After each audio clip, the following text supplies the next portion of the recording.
Chapter 25.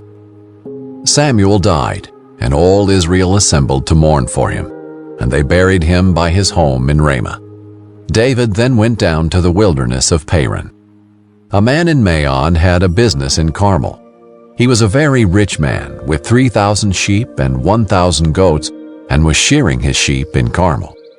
The man's name was Nabal, and his wife's name Abigail. The woman was intelligent and beautiful, but the man, a Calebite, was harsh and evil in his dealings. While David was in the wilderness, he heard that Nabal was shearing sheep.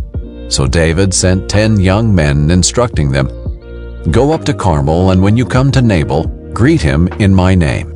Then say this, 'Long life to you, and peace to you, peace to your family, and peace to all that is yours. I hear that you are shearing. When your shepherds were with us, we did not harass them, and nothing of theirs was missing the whole time they were in Carmel. Ask your young men, and they will tell you. So let my young men find favor with you, for we have come on a feast day. Please give whatever you have on hand to your servants and to your son David.' David's young men went and said all these things to Nabal on David's behalf, and they waited. Nabal asked them, 'Who is David? Who is Jesse's son?' Many slaves these days are running away from their masters. Am I supposed to take my bread, my water, and my meat that I butchered for my shearers and give them to these men? I don't know where they are from.' David's young men retraced their steps. When they returned to him, they reported all these words. He said to his men, 'All of you, put on your swords.' So each man put on his sword, and David also put on his sword. About 400 men followed David, while 200 stayed with the supplies. One of Nabal's young men informed Abigail, Nabal's wife, 'Look, David sent messengers from the wilderness to greet our master, but he screamed at them. The men treated us very well. When we were in the field, we weren't harassed, and nothing of ours was missing the whole time we were living among them. They were a wall around us, both day and night, the entire time we were with them, herding the sheep.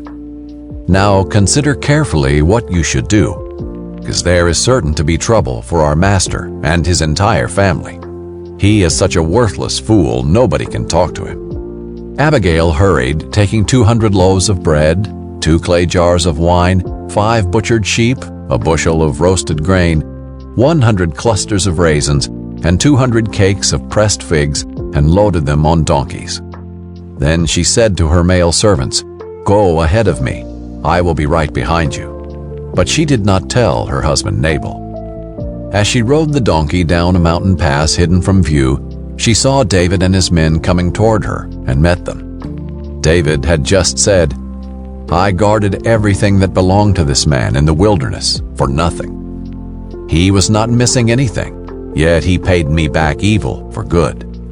May God punish me, and do so severely, if I let any of his males survive until morning.' When Abigail saw David, she quickly got off the donkey and knelt down with her face to the ground and paid homage to David. She knelt at his feet and said, 'The guilt is mine, my lord, but please, let your servant speak to you directly. Listen to the words of your servant. My lord should pay no attention to this worthless fool Nabal, for he lives up to his name. His name means stupid, and stupidity is all he knows. I, your servant, didn't see my lord's young men whom you sent. Now, my lord, as surely as the Lord lives, and as you yourself live, it is the Lord who kept you from participating in bloodshed and avenging yourself by your own hand. May your enemies and those who intend to harm my lord be like Nabal. Let this gift your servant has brought to my lord be given to the young men who follow my lord. Please forgive your servant's offense, for the Lord is certain to make a lasting dynasty for my lord, because he fights the Lord's battles. Throughout your life, may evil not be found in you. Someone is pursuing you and intends to take your life. My Lord's life is tucked safely in the place where the Lord your God protects the living. but he is flinging away your enemies' lives like stones from a sling. When the Lord does for my Lord all the good he promised you and appoints you ruler over Israel, there will not be remorse or a troubled conscience for my Lord, because of needless bloodshed or my Lord's revenge. And when the Lord does good things for my Lord, may you remember me, your servant." Then David said to Abigail, "Blessed be the Lord God of Israel, who sent you to meet me today. May your discernment be blessed, and may you be blessed. Today you kept me from participating in bloodshed and avenging myself by my own hand.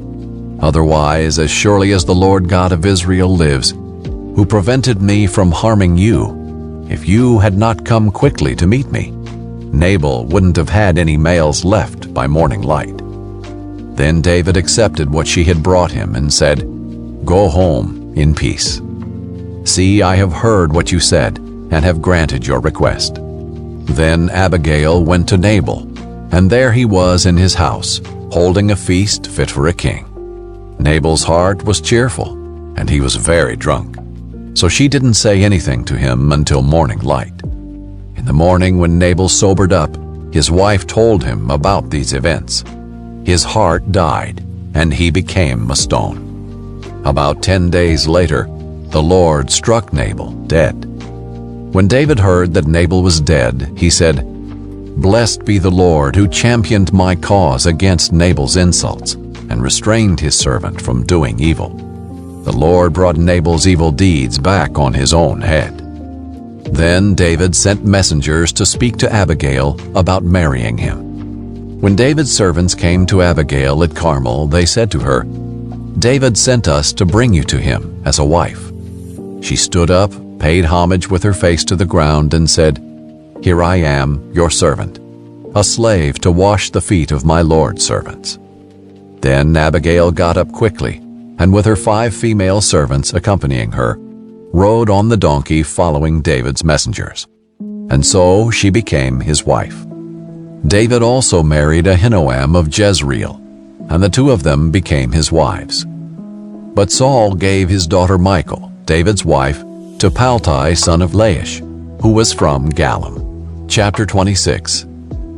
Then the Ziphites came to Saul at Gibeah, saying, "David is hiding on the hill of Hakaliah, opposite Jeshimon." So Saul, accompanied by 3,000 of the fit young men of Israel, went immediately to the wilderness of Ziph to search for David there. Saul camped beside the road at the hill of Hakaliah, opposite Jeshimon.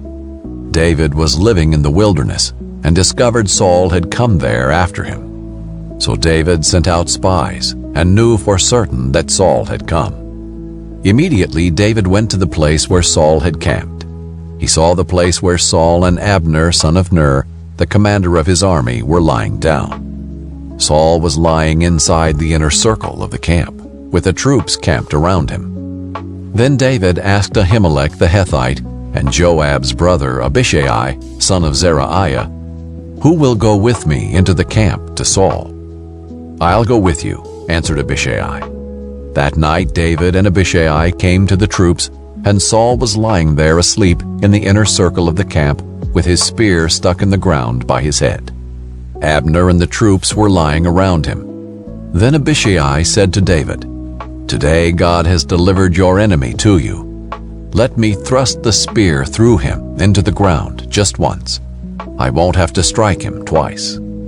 But David said to Abishai, "Don't destroy him, for who can lift a hand against the Lord's anointed and be innocent?"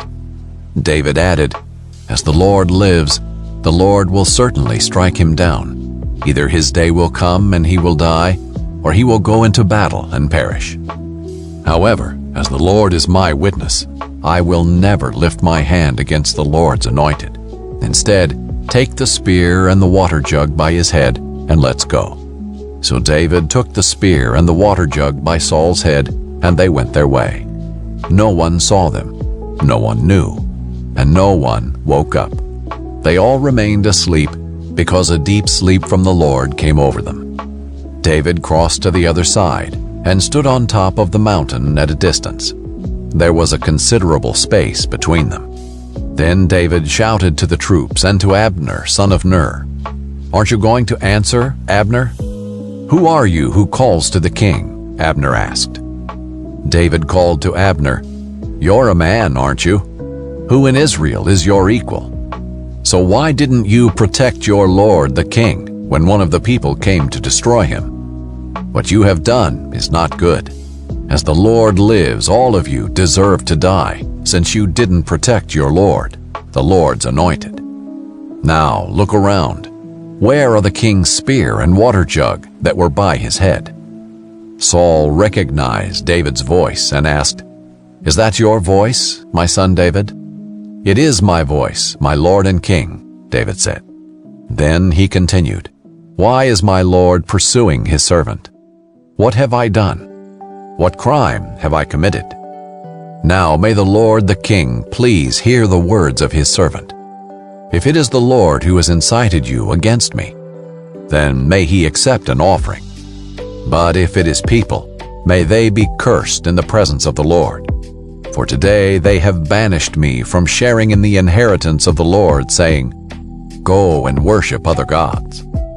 So don't let my blood fall to the ground far from the Lord's presence. For the king of Israel has come out to search for a single flea, like one who pursues a partridge in the mountains." Saul responded, "I have sinned. Come back, my son David.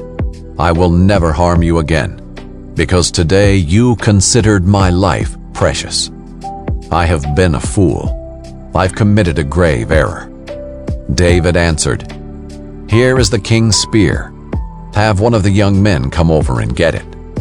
The Lord will repay every man for his righteousness and his loyalty. I wasn't willing to lift my hand against the Lord's anointed, even though the Lord handed you over to me today. Just as I considered your life valuable today, so may the Lord consider my life valuable and rescue me from all trouble." Saul said to him, "You are blessed, my son David. You will certainly do great things and will also prevail." Then David went on his way, and Saul returned home.